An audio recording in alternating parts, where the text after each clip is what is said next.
السلام عليكم ورحمة الله وبركاته. بسم الله الرحمن الرحيم. الحمد لله رب العالمين. الحمد لله حمدا كثيرا طيبا مباركا فيه. وأشهد أن لا إله إلا الله وحده لا شريك له وأن محمدا عبده ورسوله. اللهم صل على محمد وعلى آل محمد وبارك على محمد وعلى آل محمد كما صليت باركت على إبراهيم وآل إبراهيم إنك حميد مجيد. أما بعد, after praising and thanking Allah subhanahu wa ta'ala, it is good to be here with the brothers again.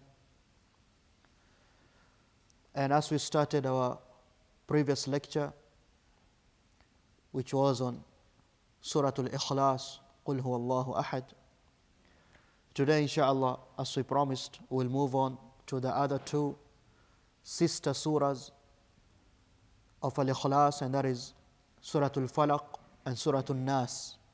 قُلْ أَعُوذُ بِرَبِّ الْفَلَقِ and قُلْ أَعُوذُ بِرَبِّ النَّاسِ. And of course, we do the same thing like we did before. 22 minutes, 23 minutes is more than enough. It's more than enough. And then we'll have around 10 or 12 minutes for questions, and that should be enough for Allah subhanahu wa ta'ala to bless us in this time we'll be here. I'd love to remind you again the excellence of coming together in a masjid to learn the book of Allah. The hadith we mentioned last time also, the hadith of Abu Huraira and Abdullah bin Umar also. In Sahih Muslim, the Prophet sallallahu alaihi wasallam, he said, وما اجتمع قوم في بيت من بيوت الله يتلون كتاب الله ويتدارسونه بينهم إلا نزلت عليهم السكينة وغشتهم الرحمة وحفتهم الملائكة وذكرهم الله في من عنده.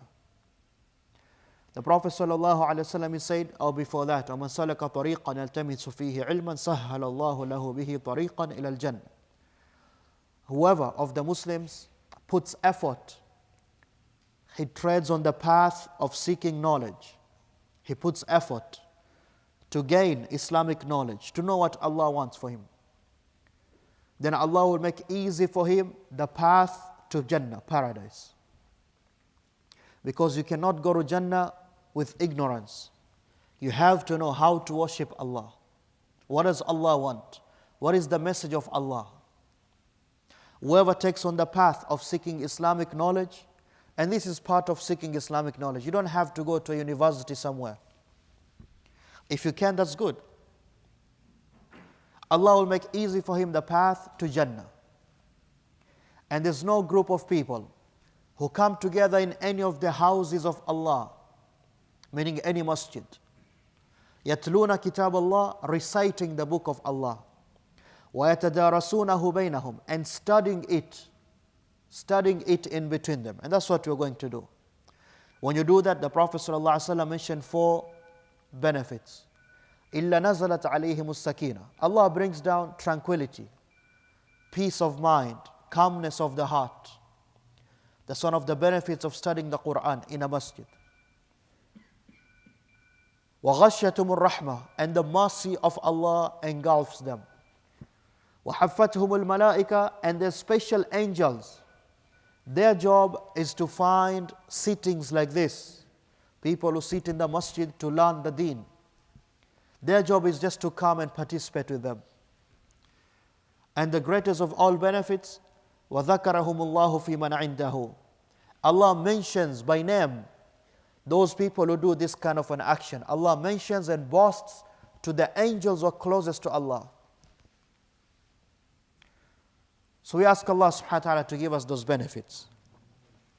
Now, Surah Al-Ikhlas, we finished. And if you missed it, the brothers, they record. You can ask them for a link maybe or a copy. Is it on YouTube? I'll need the link also. Today we'll discuss, like we said, the other 2 surahs. And these 3, قُلْ هُوَ اللَّهُ أَحَدٌ, قُلْ أَعُوذُ بِرَبِّ الْفَلَقِ and قُلْ أَعُوذُ بِرَبِّ النَّاسِ. These 3 together, they're called Al-Maw'idhat or Al-Maw'idhatayn. the surahs of seeking protection. So we'll go in order. We finished Ikhlas, Qul Allahu Ahad. Now we go to Qul A'udhu bi Rabbil Falaq. Surah Al-Falaq. Some of the ahadith on the excellences of this surah. The hadith of Uqba bin Amir radiyallahu anhu, which is narrated by Hakim in his Mustadrak, and it is Sahih hadith. He said, Uqba bin Amir, I went to the Prophet sallallahu alaihi wasallam, and I said to him, teach me Surah to Yusuf, teach me Surah to Hud. Who memorized Surah to Yusuf here? And Surah to Hud? These are from the two greatest surahs of the Quran. And they are fairly long, they are not short. So the Prophet sallallahu alaihi wasallam said to him, Ya Uqba bin Amir, O Uqba bin Amir, read Surah Al-Falaq, Qul A'udhu bi Rabbil Falaq, فَإِنَّهَا أَحَبَّ إِلَى اللَّهِ, because it is more beloved to Allah than Surah to Yusuf and Surah to Hud. وَأَبْلَغُ عِنْدَهُ, and you'll get closer to Allah. Those surahs are also good. They're also part of the Quran. But this surah is more special. وَإِنِ اسْتَطَعْتَ, and if you're able, أَلَّا تَفُوتُكَ, that you'll never miss an opportunity to read this surah, always read this surah. Surah Al-Falaq. And in the hadith narrated by Imam At-Tirmidhi, the Prophet sallallahu alaihi wasallam, he said, if you're able to recite these two surahs in every prayer of yours, then you should. قُلْ أَعُوذُ بِرَبِّ الْفَلَقِ and قُلْ أَعُوذُ بِرَبِّ النَّاسِ. If you're able to recite these two surahs in every prayer of yours, then you should do so. And I heard one of the great sheikhs of our time, Shaykh Muhammad ibn Adam al-Ethiopi. He is originally from Ethiopia, but he teaches in the Haram in Mecca, in the Grand Masjid of Mecca. When he was explaining this hadith, he said, I do that personally, because this is what the Prophet ﷺ is saying. If you can, in every prayer of yours, read Al-Falaq and An-Nas. He says, whenever I pray by myself, I always read these surahs. But if I pray with people, then sometimes I read other surahs also. And Surah Al-Falaq and Surah Al-Nas, again, together with Qul Allahu Ahad, like we said, they are the surahs of protection. So, the Prophet ﷺ, before these two surahs were revealed, he used to read on his grandchildren. How many grandchildren did the Prophet ﷺ have? 2? Who are they? Al-Hassan and Al-Hussein. No, those are not the only grandchildren he had though. How many children did the Prophet ﷺ have? 6? Who said 6? Okay, who and who and who and who and who? Yes. Sorry, one by one, I can't hear you.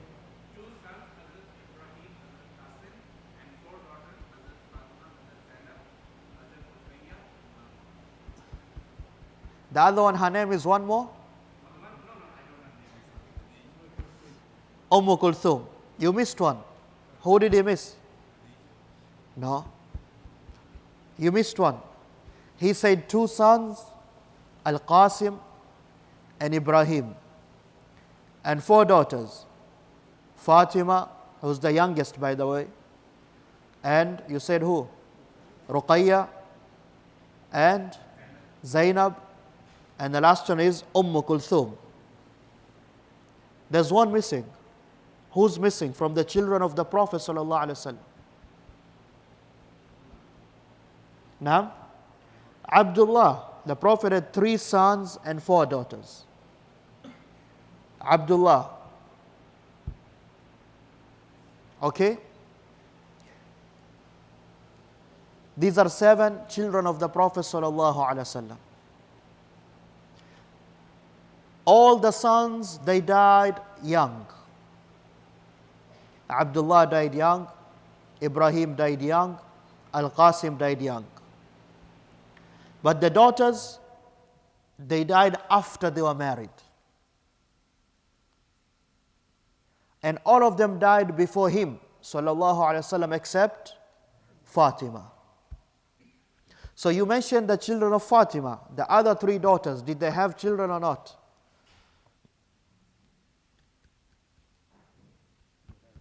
They had. Like who? Have you guys heard of the hadith? The Prophet sallallahu alaihi wasallam, he was praying and he was carrying a child. No?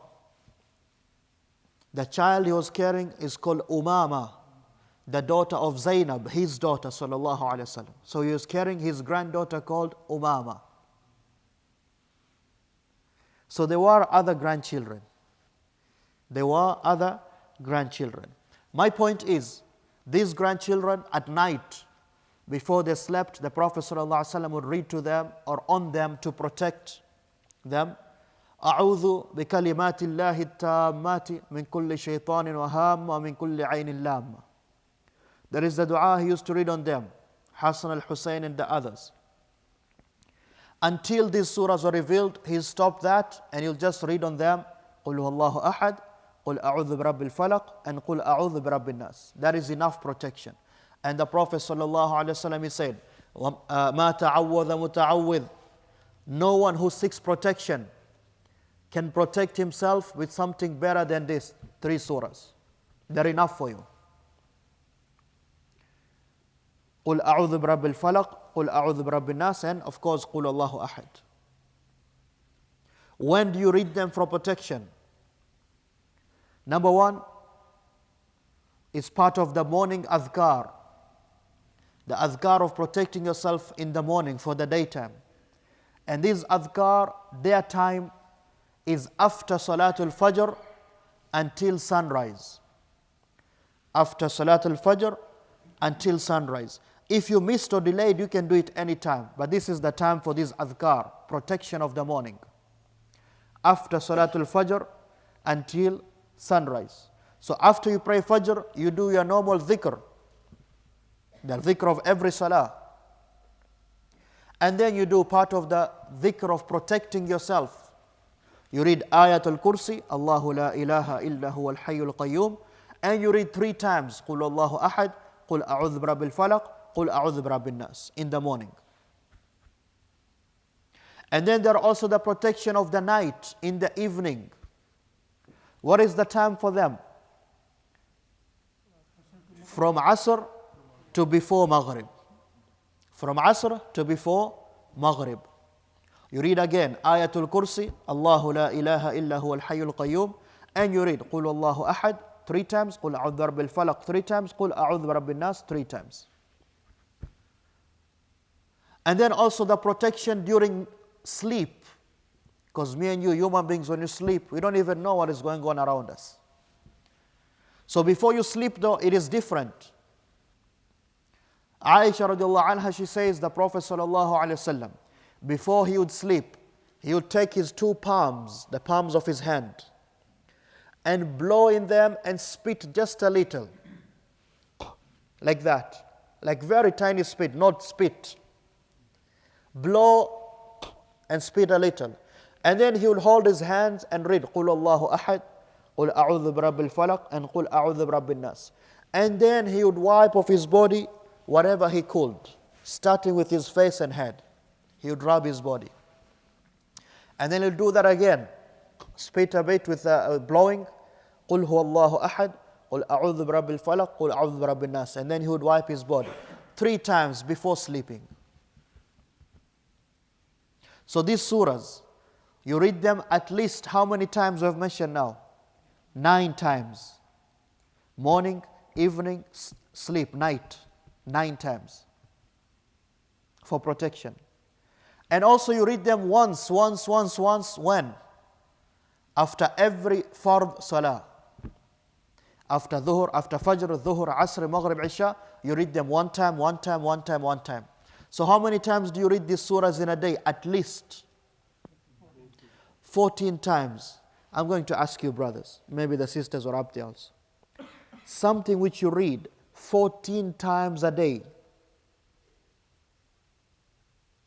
Isn't it time now, after years of reading it, that at least you should know its meaning? Huh? Yeah, I think it's past due time. And that is what we're trying to do here. Also, from the excellence of these surahs, they are a treatment. They are medicine. And the whole Quran is a cure. Allah says, وَنُنَزِّلُ مِنَ الْقُرْآنِ مَا هُوَ شِفَاءٌ. We have sent down in this Quran what is a cure.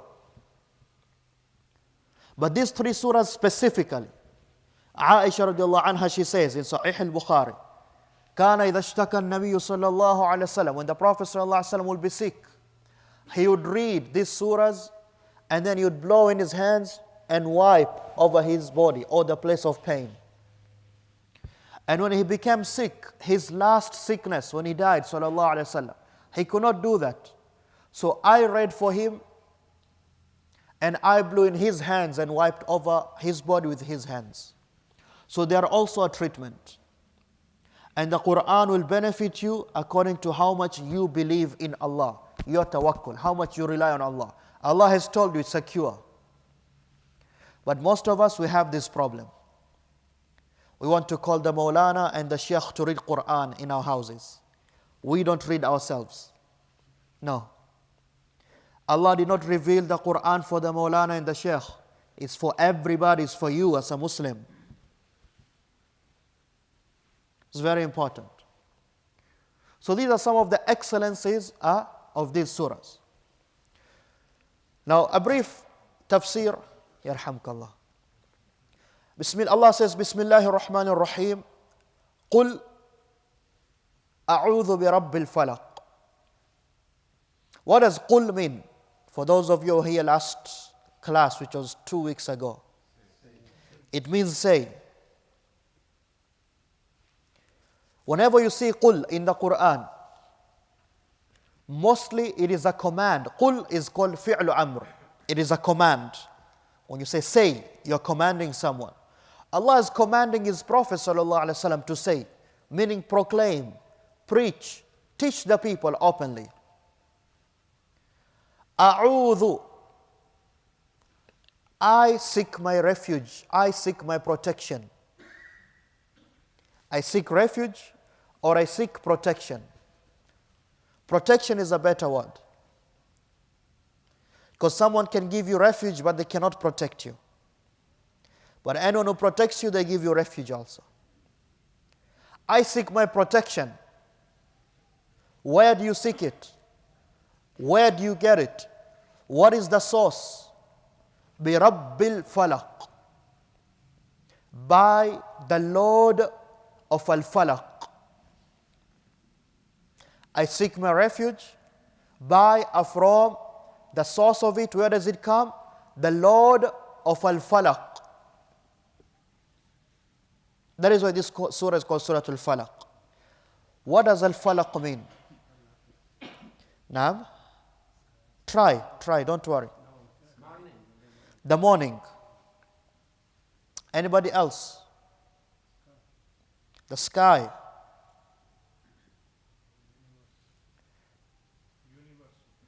The universe. The Quran. Daybreak, Fajr, dawn. The Quran is explained by the Quran. The Quran, you have to look at the Quran and say, okay, this word, it has been used here. Where has it been used again? When you can do that, you can easily know the meaning of the Quran. And then after that, you look at the Sunnah of the Prophet ﷺ, the Hadith. How did the Prophet ﷺ explain this? And then after that, you look at the greatest Muslims, the greatest ulama. Those are the Sahaba radiallahu anhum. How do they understand this verse? That is how you make tafsir of the Quran. So this word, falaq or falaqa, and its derivatives, has it come in the Quran? Abdul Rahman will help us. This word, has it come in the Quran? Allah has brought this word 2 times. Allah, He mentions Himself, Allah praises Himself, Allah describes Himself. See here, how does Allah describe Himself? He says, He is Rabbil Falaq, the Lord of Al-Falaq. We want to know what is Falaq, right? So Allah, He says in another surah, who is He? He says, He is Faliq al-Isbah. Faliq al-Isbah.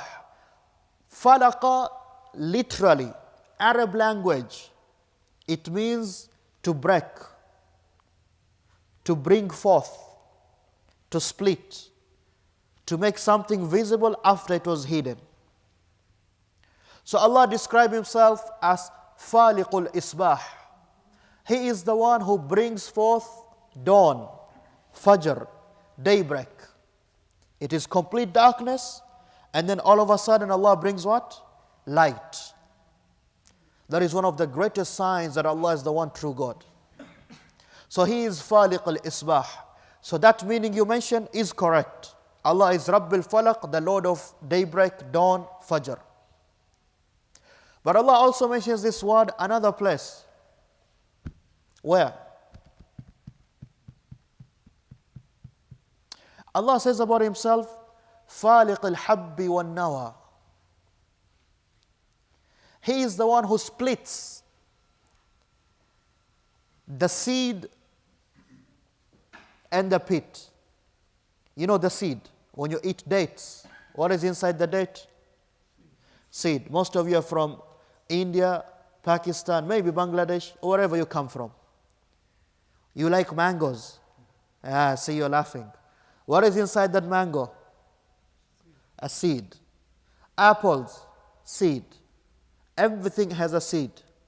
How do you get those apples today when you go to Food Basics, No Frills, maybe you shop at Metro and Loblaws, wherever you go? How do you get those apples? You think they just grew at Loblaws? No. Where did they start? All of us know. Where did they start? From a seed. Allah is the one who splits the seed. And the little seedling comes out. And then it becomes, you know the process of germination, it becomes a tree, it gives you fruits and food. Allah praises Himself in the Quran. He is Faliq al-Habbi wal-Nawa.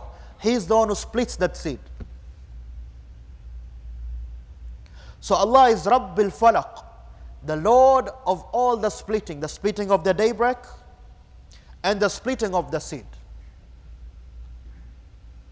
So the world we live in and the food we eat, it all comes from Him.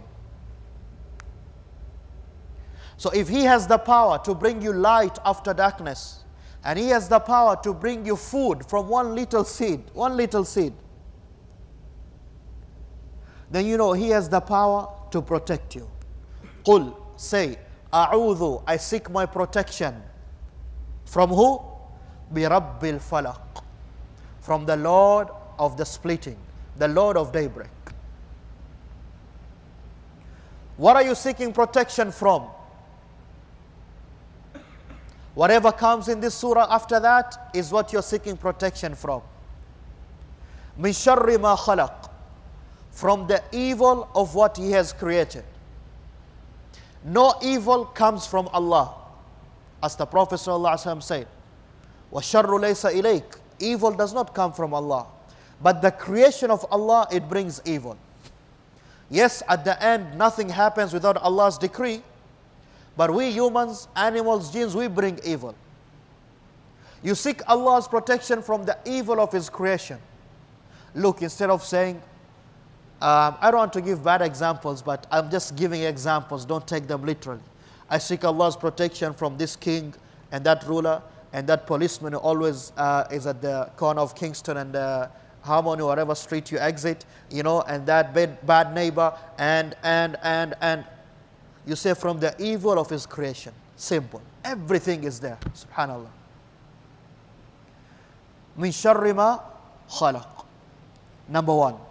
And then Allah specifies, wa min sharri, what's next? Ghasiqin idha waqab. And from the evil of the ghasiq, when it is waqab. What does it mean? What is the ghasiq and what is the waqab? The darkness of the night, mashallah Shaykh. That is correct.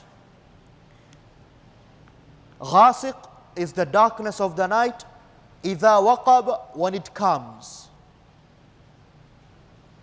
Because when the night comes, as the Prophet ﷺ said, when night comes, when the sun sets, Maghrib, take your children inside and close the doors, because that is the time the devils, they come out. All of us know that. The devils and evil people, they operate more. Daytime or nighttime? Nighttime. So you ask Allah's protection from the night when it comes. مِنْ شَرِّ غَاسِقٍ إِذَا وَقَبْ. And the Prophet ﷺ, he said, my brothers and sisters, if you do not have a need to be outside at night, don't go outside. That is how the Muslim is supposed to live his life. But also another correct tafseer of غَاسِقٍ إِذَا وَقَبْ. Aisha radiallahu anha, she says, one day I was sitting with the Prophet sallallahu alaihi wasallam, and it was a day of the full moon. And he told me, he sallallahu alaihi wasallam told me, Aisha said, Ya Aisha, هذه الغاسق إذا وقب. This is the ghasiq when it comes. The nights of the full moon. You seek Allah's protection from the nights of the full moon. Why? All of you watch movies before, or TV at least, right? You know the shayateen, they come out more at, what do you call those things? Huh? Again. The things when they see the full moon, then they turn and become shayateen. The werewolves, ahsant. That's a fact though. People who practice magic, jadoo, sihr, they act and they work more during the nights of the full moon. It's a belief they have. So you ask Allah's protection from that. مِنْ شَرِّ غَاسِقٍ إِذَا وَقَبْ. So that has two meanings, and both of them are correct. You seek Allah's protection of the night when it comes in, or specifically during the full moon nights. And then you ask Allah, number 3, وَمِنْ شَرِّ النَّفَّاثَاتِ فِي الْعُقَدِ. And I ask your protection from the shar, the evil of the naffathat. Naffathat is plural. Those who blow. Fil uqad, it is plural of a knot. You know what a knot is? You take this and you tie a knot. There is a knot you've tied. Right? That's a knot. That is how people do jadoo, magic, sihr. They take whatever they want of yours, hair, nail, whatever, they put it inside, they do the shirk with the jinns, and then they tie the knots and they blow and say whatever they say of shirk and kufr, and they blow. So you ask Allah's protection from what? Magic and sihr. وَمِن شَرِّ النَّفَّاثَاتِ فِي الْعُقَدِ. And lastly, وَمِن شَرِّ حَاسِدٍ إِذَا حَسَدٍ. And from the evil, I ask Allah's protection from the evil of the hasid, the envier, someone who has hasad, envy. إِذَا حَسَدٍ, when they show their hasad, their envy. So how many things do you ask Allah's protection from in this surah? We'll go again. قُلْ أَعُوذُ بِرَبِّ الْفَلَقِ. I seek Allah's protection because He is the Lord of daybreak, the Lord of splitting the seeds. From what? Number 1, مِنْ شَرِّ مَا خَلَقٍ. From all the evil of what He has created. وَمِنْ شَرِّ غَاسِقٍ إِذَا وَقَبٍ. And from the evil of the night when it comes, or specifically the full moon nights.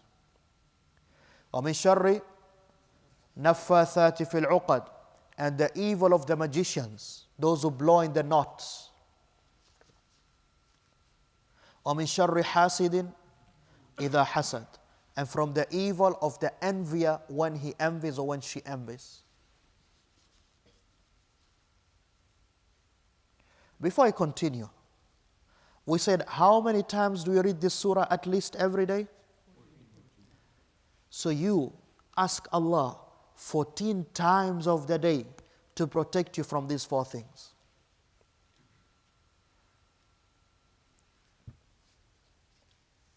How many of you have a job, you're working somewhere? By show of hands. How many of you are in an industry or maybe a company which right now it's so and so, it might be closed, you might be fired anytime? How many? But you know people in that situation. How many times do they mention that in a day? That you know we might get fired, or we might close this company. Roughly speaking, Abu Aisha, how many times? Maybe once a week? You know? But something you seek Allah's protection from 14 times of the day, it must be serious. It must be very serious.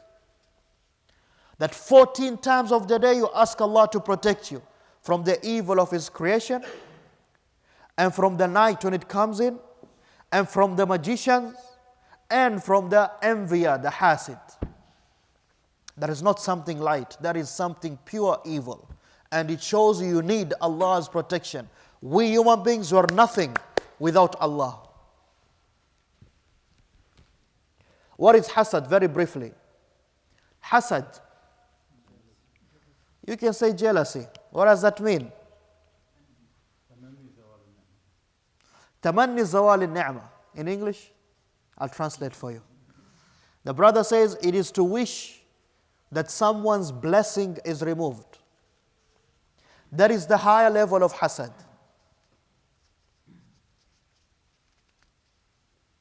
Al-hasad wa kurhu al-ni'mah.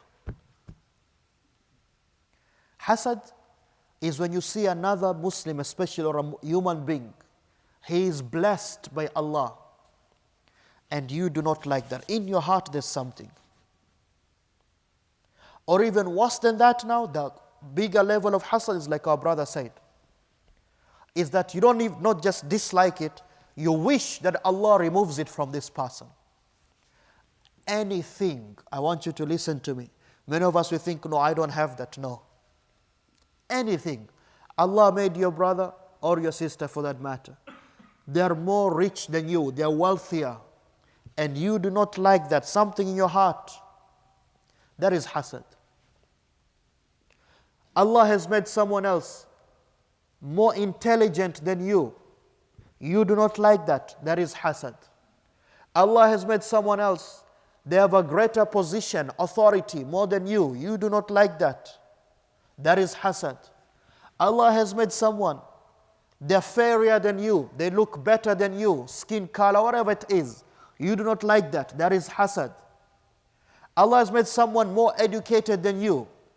In your heart you don't like that. That is hasad. That is hasad.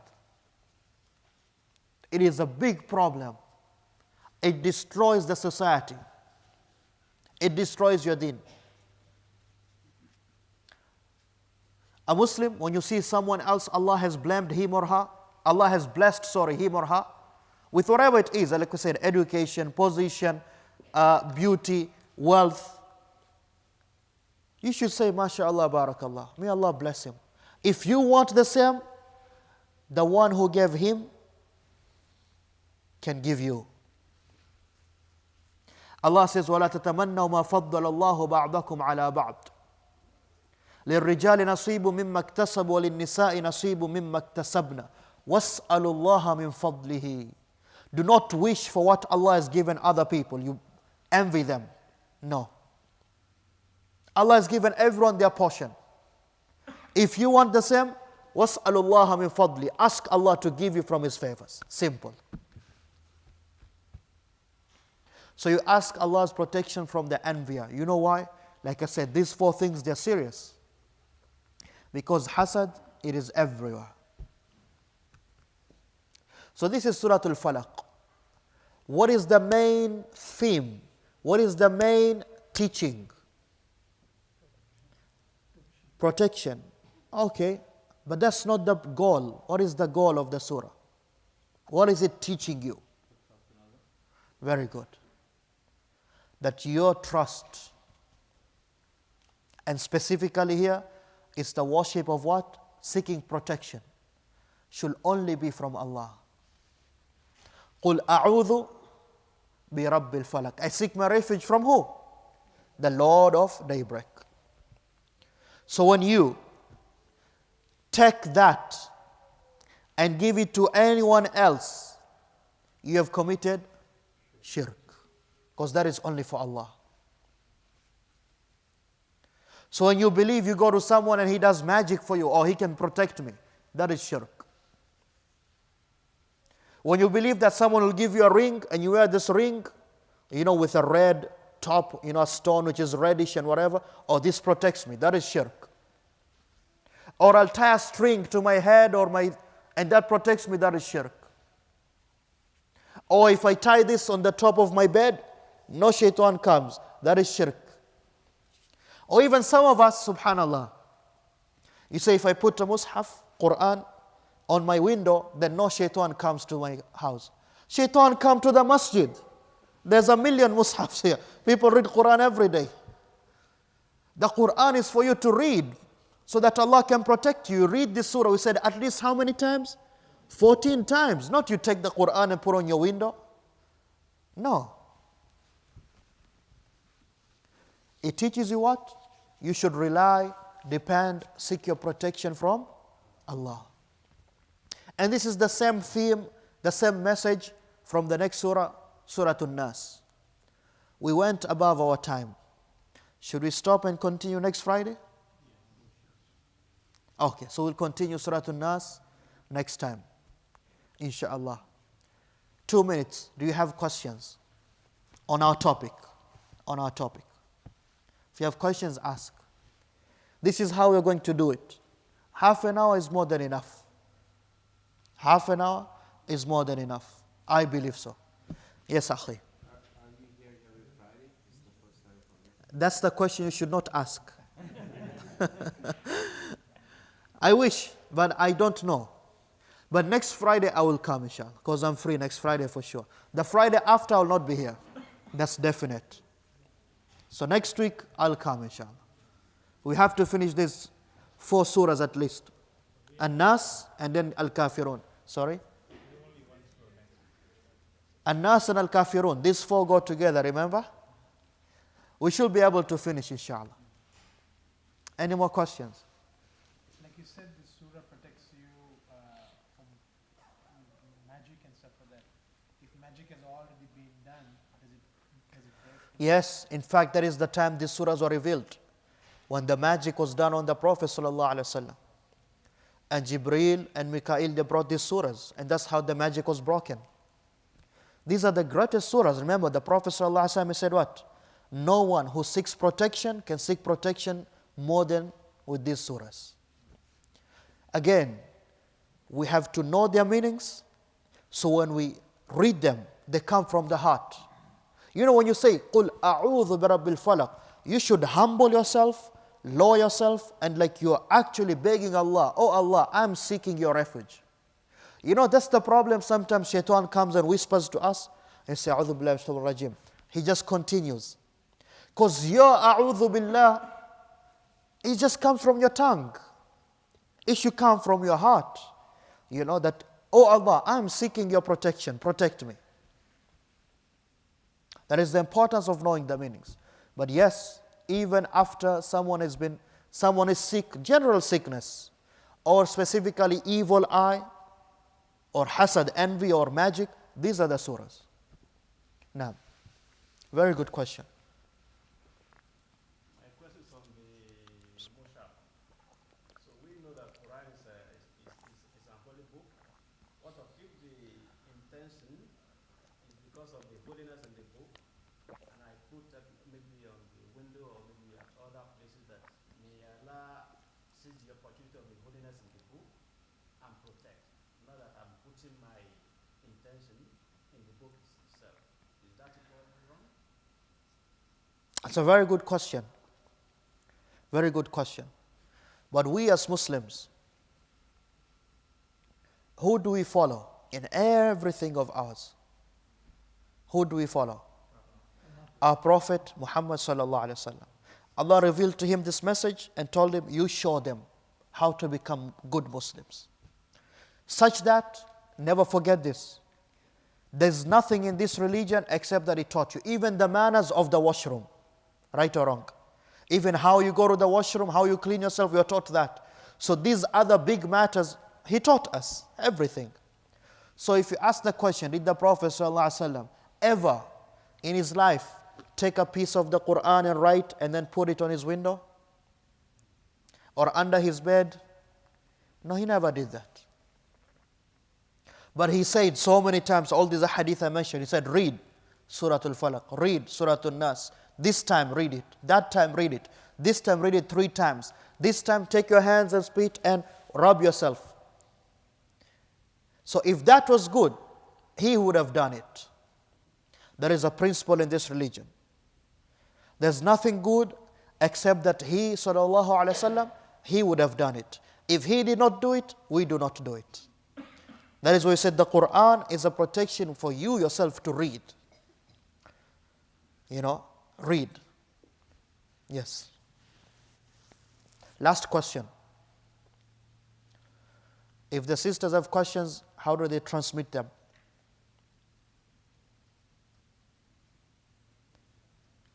I guess they don't have questions. Reading